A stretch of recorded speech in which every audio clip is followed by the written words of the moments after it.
Hey guys, and welcome back to Top Share Sports. It's NBA Tuesdays. I'm back yet again.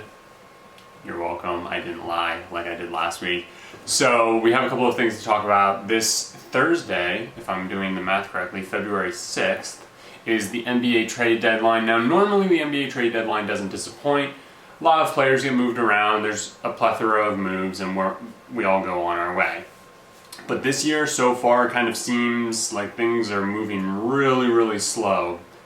Again, 2 days away, stuff could just kick off and we could get rolling. I'm just going to touch on a few things that I think we should look out for, players that I think have the highest chance of moving, and we'll kind of go on from there.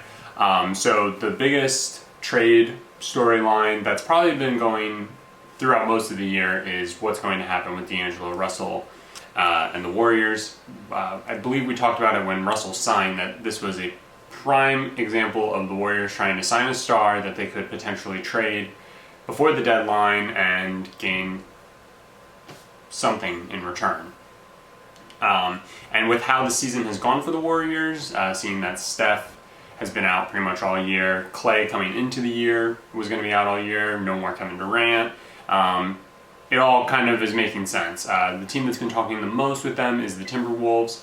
A player that they have that they aren't actively shopping with the Warriors is Robert Covington. Now, apparently they're trying to shop Covington outside, trying to gain some draft capital that they can then trade to the Warriors, trying to kind of, I'll trade him to you, you trade him to him, who trades it to them, and then I get that. Send it to the Warriors. That's what the Wolves are trying to do, and they're asking a lot for Rocco. I kind of feel like Rocco should just go to Golden State. I think that's the type of player that Golden State could use, especially once Steph's back in the fold. Russell is kind of redundant at that point, so we'll see. I think this is going to happen. I think something's going to happen with Russell here, and I also think something's going to happen with Rocco. I think both of these guys aren't going to be on their respective teams come the trade deadline, but we shall see. The Rockets are actively shopping Clint Capella, one of the more underrated big men in the league, I'd say. I mean, for what it's worth, he grabs 13 rebounds a game, scores about 13 points. You really can't complain with that kind of production, especially when you've got two guys like James Harden and Russell Westbrook, who they share the ball with each other, and that's about it. But Capella, in my opinion, fits perfectly in Houston. They're trying to shop him because they want to land a wing-type player who can stretch the floor, which doesn't make any sense because, again, James Harden chucks up 25 shots a game for 50 points. Apparently people find it interesting. I find it quite boring. Interesting to see here. Their Rockets are apparently trying to get their salary in order, which obviously, because they're paying Russ and Harden, we'll see what they're able to do here. But Capella's on a pretty team-friendly contract, in my opinion. He's going to be making about roughly $15 million a year for the next 3 or 4 years, I think. I definitely think somebody can kind of buy low on him, and it's not a move that I think the Rockets need to make right now.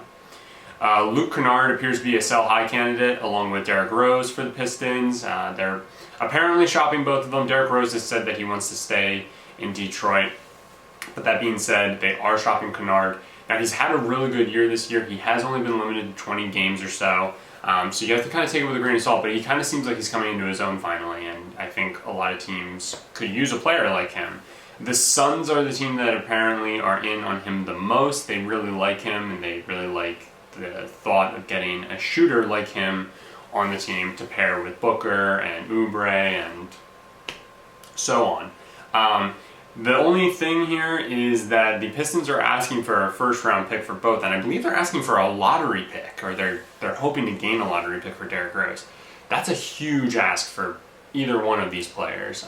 So it'll be interesting to see if they're able to get something done here. My bet is on no, but we'll see. The Kennard Rose talks have really started to kind of gain steam in the past week or so. Another guy to look out for with the Pistons is Andre Drummond, though I don't really see him going anywhere. Last but not least, Andre Iguodala. He's sat out all year for the Grizzlies, and he's potentially going to sit out the rest of the year if he's not traded or bought out. Grizzlies asking prices remained high for Iguodala. I had last reported about this before I went on my hiatus, I believe, and I touched on how they wanted a first-round pick for Iggy, and no team is willing to give that up. Now more than ever, teams are seeing the situation that the Grizzlies are in. It's kind of a make-or-break situation. Either we just take what the best deal is, even if it's just a second-round pick at this point, or we have to buy out Iggy.